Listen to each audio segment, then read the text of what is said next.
నమస్తే అండి, నేను మీ అడ్వకేట్ శ్వేత. చాలా సందర్భాల్లో చూస్తూ ఉంటాము, సర్ఫేసీ యాక్ట్ నోటీస్ వచ్చింది అని అనుకుంటూ ఉంటారు.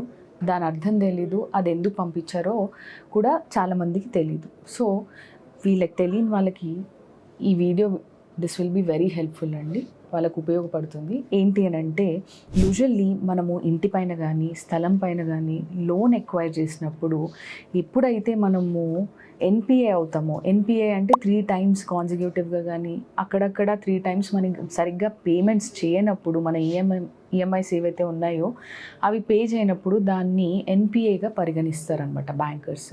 అంటే వీళ్ళు కట్టలేకపోతున్నారు, వీళ్ళు కొంచెం ఫైనాన్షియల్గా ఇబ్బంది పడుతున్నారు ఈఎంఐస్ పే చేయడానికి అని వాళ్ళు అలర్ట్ అయిపోతారు. సో బ్యాంకర్స్కి ఉన్న ఆయుధం ఏంటి అంటే సర్ఫేసీ యాక్ట్.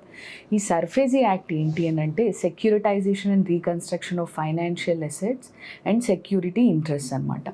ఈ యాక్ట్ ద్వారా బ్యాంకర్స్కి ఏం హెల్ప్ఫుల్ జరుగుతుంది అని అంటే, ఏదైతే ప్రాపర్టీ మనం పెట్టి ఉన్నామో వాళ్ళ దగ్గర అది పూర్తిగా కంప్లీట్గా వాళ్ళ ఆధీనంలోకి తీసుకోవడానికి, ఆ తర్వాత వేలంపాట వేసి దాన్ని అమ్ముకొని ఆ డబ్బుని ఏదైతే మనకి వాళ్ళు అప్పుగా ఇచ్చారో ఆ డబ్బుని వాళ్ళు పొందడానికి కానీ రికవర్ చేసుకోవడానికి కానీ ఉపయోగపడుతుంది అనమాట.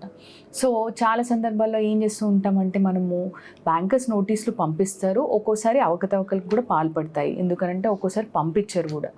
ఎటువంటి డిస్క్రిపెన్సీస్ ఉన్నా కానీ ఇఫ్ ఎట్ ఆల్ మీకు నోటీసెస్ అనేవి ఇంటికి పంపించినా, ఇంటి దగ్గర అతికిచ్చినా దాన్ని చింపేయకండి. ఫస్ట్ ఫోటో తీసుకోండి.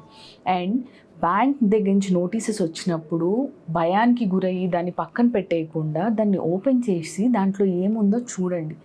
మీకు ఒకవేళ దాంట్లో ఏముందో మీకు అర్థం కాకపోతే డెఫినెట్గా ఒక అడ్వకేట్ని అప్రోచ్ అయ్యి వాళ్ళ దగ్గర నుంచి కనుక్కోండి. సరే, ఏం నోటీస్ వచ్చింది, డిమాండ్ నోటీస్ వచ్చిందా, 13(2) నోటీస్ పంపించారా, 13(4) లేదు అని అంటే పొసెషన్ తీసేసుకుంటాము అని చెప్తున్నారా, లేదు అని అంటే వేలంపాటకు వెళ్ళిపోతాము అని చెప్తున్నారా. ఆ నోటీస్ ద్వారా బ్యాంక్ మనకి ఏం కన్వే చేయాలనుకుంటుంది అనేది డెఫినెట్గా మనం చూసుకోవాలండి.